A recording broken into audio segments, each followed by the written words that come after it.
ये मर्त्यमंडल को जे आसी से दिने ना दिने जीव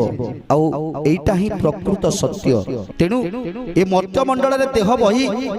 आमे अहंकार करूछंती मु मोर बोली कहउछंती ए जागा मोर ए घर मोर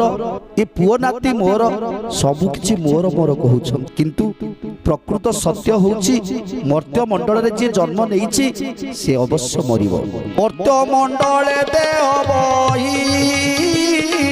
देवता होइले मरई